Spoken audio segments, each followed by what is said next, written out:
या महाराष्ट्रातले घटक आहोत आपण, विरोधी पक्ष असलो तरी. म्हणून या महाराष्ट्रात समाजात भेदभाव निर्माण होणे, मराठा समाजाला आरक्षण मिळत असताना ओबीसीच्या आरक्षणाला कोणताही धक्का लागता कामा नये. या संदर्भात सरकारने अतिशय संवेदनशीलतेनं काम करावं. ही उपसमिती आहे, त्याचे अध्यक्ष चंद्रकांत दादा आहे. आम्हाला असं वाटतं की अजितदादांना त्याचा अध्यक्ष करावा, अशा प्रकारची भूमिका आम्ही मांडलेली आहे. नंतर मग सारथीच्या बाबतीत, फेलोशिपच्या बाबतीत, अण्णासाहेब पाटील आर्थिक मंडळाच्या बाबतीत एक सरकारने नुसत्या घोषणा केलेल्या आहेत. त्याच्याबाबत मला वाटतं सुरळीतपणे या सगळ्या गोष्टी प्रक्रियेमध्ये याव्या, अशा प्रकारची भूमिका आम्ही मांडलेली आहे.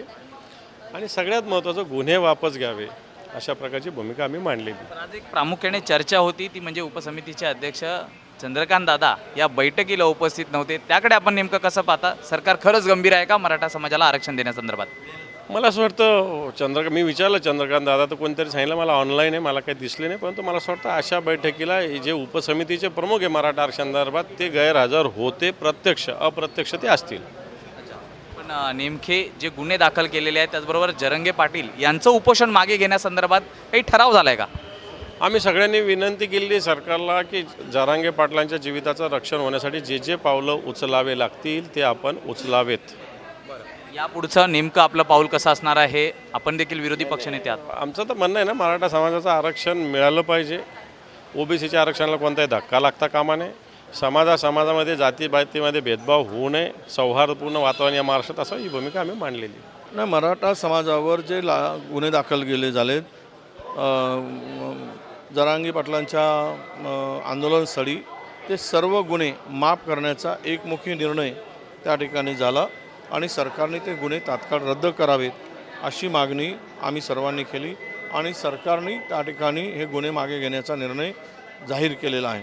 मात्र त्याचबरोबर जरंगे पाटलांनी आता पाणी आणि औषधं देखील त्याग केलेला आहे. त्यांचा उपोषणासाठी सर्व पक्षीयांनी विनंती करावी, तसा ठराव करावा, ही ठराव करण्याची भूमिका मांडली गेली आणि सर्वानुमते तो ठराव करून त्यांना विनंती करावी आणि त्यांचं आंदोलन त्यांनी समाप्त करावं, उपोषण समाप्त करावं अशी सुद्धा चर्चा झाली आणि सरकारला आम्ही सर्वांनी पाठिंबा दिला. त्यांनी ते सरकारने आमची सर्व पक्षाची विनंती कळवावी आणि आंदोलन मागे घेण्यासाठी त्यांना विनंती करावी असं ठरलं.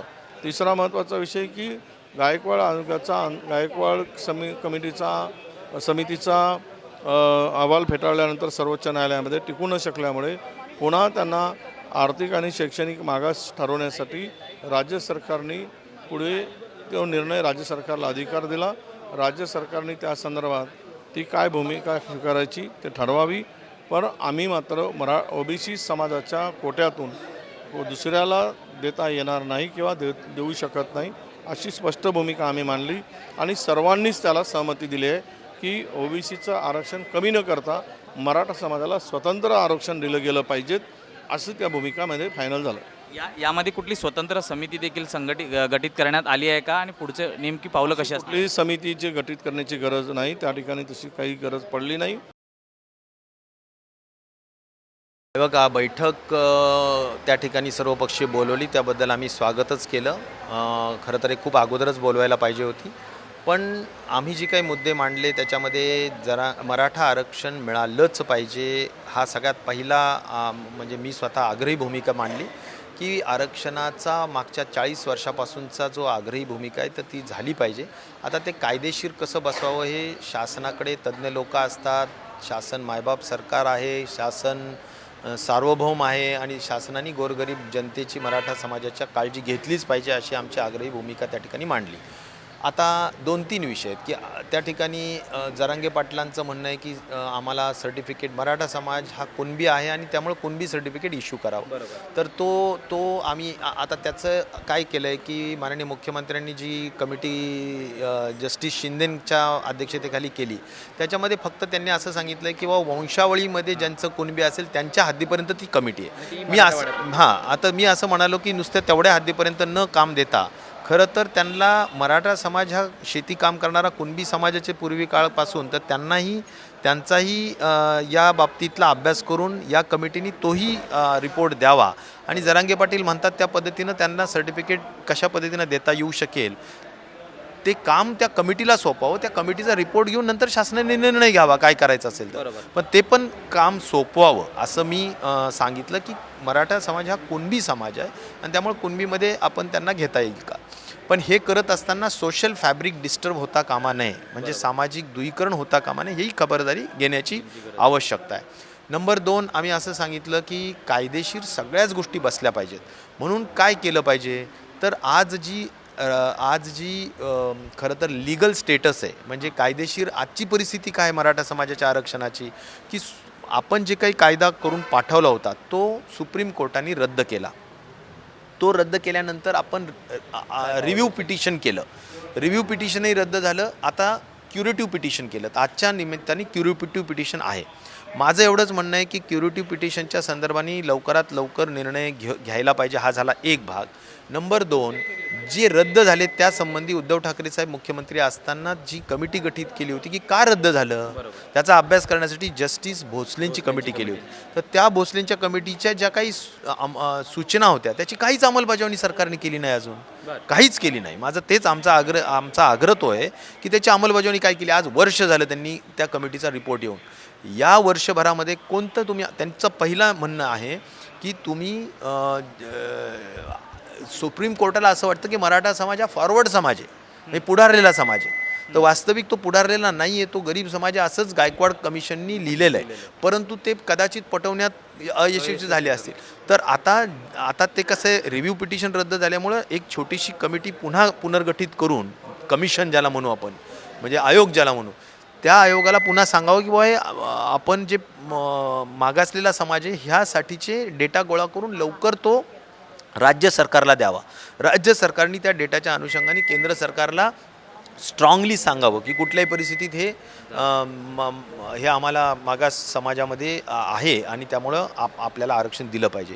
आणि नंबर 3, जे दोन्हीकडेही सरकारं भाजपचे आहेत किंवा भाजप प्रणित आहेत, त्यामुळे दोन्हीकडे असल्यामुळे खरं तर नुसतं या आयोगाच्या शिफारशी आणि राज्य शासनाची शिफारस एवढंच चालणार नाही, तर केंद्र सरकारने सुद्धा जो कॅप आहे ती वाढवली पाहिजे आणि त्यामुळे ती कॅप वाढवण्याचंही काम करावं आणि लवकर निर्णय घ्यावा अशा पद्धतीची अपेक्षा आम्ही या निमित्ताने सरकारकडून केलेली आहे. मला असं खात्री आहे की हे काम करता येऊ शकतील. फक्त राजकीय इच्छाशक्तीचा त्याच्यामध्ये प्रश्न. गुन्हे दाखल झालेले आहेत मराठा आंदोलकांवरती त्या ठिकाणी, त्यांच्या संदर्भात काही निर्णय झालेला आहे का? त्याचबरोबर जरंगे पाटील यांचं उपोषण आहे ते मागे घेण्यासंदर्भात काही ठराव झालेला आहे का सर्वपक्षीय नेत्यांनी? नाही, एक नक्कीच आहे की जे गुन्हे, ज्या हल्ला झाला, अश्रुधूर झाले, बुलेट झाडल्या, ह्या सगळ्या गोष्टी अत्यंत निषेधार्ह आहेत आणि त्यामुळं या बाबतीत ज्यांनी हे कृत्य केलं न्यायालयीन चौकशी व्हावी आणि त्यांच्यावर कठोर कारवाई व्हावी. नुसत्या बदल्या करणं हा काही भाग असू शकत नाही. जरांगे पाटलांचं तेच म्हणणं आहे, अजिबात नुसत्या तेवढ्यापुरतं ठेवू नये. त्यामुळं कारवाई हा एक महत्त्वाचा भाग आहे. आणि गुन्हे जे दाखल झालेले आहेत तर ते बेगुन्हा लोकांवर झालेले आहेत, तर त्या सगळ्या गुन्ह्यांना आजच्या आज, आत्ताच्या आत्ता गुन्हे वापस घ्यावेत. कारण काही कोर्टात गेलेले नाही आहेत. हे 169 खाली कायद्यामध्ये ड्रॉप करता येतात हे नावं, आणि हे करावं असा आग्रही आज आम्ही मांडलं आणि ते मान्य मुख्यमंत्र्यांनी उपमुख्यमंत्र्यांनी मान्य केलं आहे. आम्ही आशावादी आहोत की आता आजच ते डिक्लेरेशन करावं अशी आमची आग्रही त्या ठिकाणची भूमिका आहे. त्यामुळे हा पण एक महत्त्वाचा मुद्दा आम्ही त्या ठिकाणी मांडलेला आहे. लास्ट मुद्दा हाही मांडला की सारथी याच्या बाबतीत एवढं मोठं आज काम होणं अपेक्षित आहे, पण काहीच काम होत नाही आहे. आज प्रत्येक जिल्ह्याला आम्ही हॉस्टेल देऊ म्हटलं, कुठेही हॉस्टेल नाही आहे. जमिनी अजून मिळाल्या नाही आहे. स्कॉलरशिप देऊ म्हटलं ते मिळालं नाही. फीज रिएम्बर्समेंट म्हणजे फीजचा परतावा करू म्हटलं, इंजिनिअरिंग, मेडिकल, ह्या सगळ्या, तर ओबीसीच्या धर्तीवर आम्ही आर्थिक काही मदतीचा हात देऊ, त्या कुठल्याही गोष्टी होत नाहीत. या गोष्टी करा असं आम्ही आग्रही केलेली आहे. त्यामुळे या सगळ्या गोष्टी जर झाल्या तर नक्कीच जरांगे पाटील सॉफ्ट होतील, विनंती मान्य करतील असा मला विश्वास आहे. आणि आज सर्वपक्षीय लोकांनी आम्हाला त्यांची तब्येत ही आमच्यासाठी प्रायोरिटी आहे, कारण तो लढवय्या आणि अत्यंत ध्येयवेडा माणूस आहे. आणि त्यामुळं मला असं म्हणायचं की त्यांनी जर त्यांच्याकडून बरंच समाजाच्यासाठी अजून भरपूर काम होणं बाकी आहे. त्यामुळे नुसतं आरक्षण हा तर एक महत्त्वाचा मुद्दा आहे, तो कायदेशीर मिळवलाच पाहिजे. पण त्याच्या अनुषंगाने पुढे सुद्धा ज्यावेळी समाजाच्या प्रती काही विकासाच्या गोष्टी होतील त्यांच्याकडून व्हाव्या. त्यामुळे त्यांचं प्राण हा आमच्यासाठी महत्त्वाचा आहे, तेही आम्ही सांगितलं. आज त्यांनी सलाईन घेणं सोडलं आहे, आज त्यांनी पाणी घेणं सोडलं आहे. मला वाटतं की हे नक्कीच चांगलं नाही आहे. त्यामुळं शासनाने त्यांना कन्व्हिन्सच करावं, त्यांना समजूनच सांगावं आणि त्यांचा जीव वाचवावा, अशी सुद्धा आमच्या आग्रहाची भूमिका आहे. एक शेवटचा प्रश्न, मराठा आरक्षणावरनं आत्तापर्यंत कायमच राजकारण होत राहिलेलं आहे. हे सरकार खरंच गंभीर आहे का या आरक्षणासंदर्भात? जी पावलं उचलत आहेत ती योग्य पद्धतीने उचलत आहेत का, असं तुम्हाला वाटतं का? नाही, मला असं वाटतं की या ठिकाणी आरक्षण मिळावं या दृष्टिकोनातून त्यांचं कारवाई चालू आहे, पण त्याला गती नाही आहे. ती गती प्राप्त झालीच पाहिजे आणि अतिशय प्राधान्यक्रम या सगळ्या विषयाला दिलं पाहिजे. मराठा आरक्षण मिळालं पाहिजे. आणि उलट आंदोलकांवरती केसेस घातले गेले, ते केसेस तात्काळ मागे घेतले पाहिजेत. माननीय मुख्यमंत्री त्याबद्दल लवकरच घोषणा करतील अशी आम्हाला अपेक्षा आहे आणि या आंदोलनाचा एक चांगला शेवट होऊ शकेल. मराठा समाजाला एक चांगलं आश्वासन मिळेल. महाराष्ट्रातलं जे सोशल फॅब्रिक आहे, सामाजिक सलोख आहे, तोही टिकला पाहिजे, याचंही भान राखलं जाईल याची अपेक्षा आहे. मात्र दुसरीकडे जर आपण पाहिलं तर ओबीसी न जे आरक्षण देण्यात आहे त्याला देखील विरोध होत आहे. या संदर्भात काही निर्णय झाला आहे का? असंही सांगितलं जातं की ओबीसी आरक्षणाला धक्का न लागता मराठा समाजाला न्याय देण्यासंदर्भात देखील चर्चा झालेली आहे. याचबरोबर विशेष अधिवेशनासंदर्भात देखील काही चर्चा झाली आहे का? ओबीसी समाजाचं जे विद्यमान आरक्षण आहे त्याला धक्का न लावता सुद्धा हा निर्णय करणं शक्य आहे, याच्यावर सगळ्यांचं एकमत झालेलं आहे. या संदर्भात विशेष अधिवेशन बोलवण्यासंदर्भात देखील काही चर्चा झाली आहे का? कुठली समिती गठीत करण्यात आली आहे का? नाही, जी शिंदे कमिटी नेमलेली आहे माजी न्यायमूर्तींची, त्या कमिटीचा स्कोप वाढवून यातून मार्ग कसा काढता येईल सर्टिफिकेटच्या संदर्भामध्ये.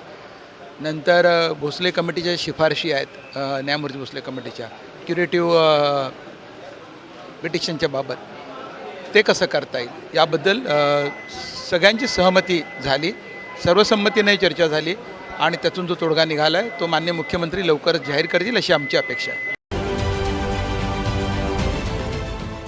देश विदेशातील प्रत्येक घडामोडींचे लाईव्ह अपडेट मिळवण्यासाठी आता साम टीव्हीच्या सर्व सोशल मीडिया प्लॅटफॉर्मला लाईक, फॉलो आणि सबस्क्राईब करा. तसंच सर्व नोटिफिकेशनसाठी बेल आयकॉन प्रेस करायला विसरू नका.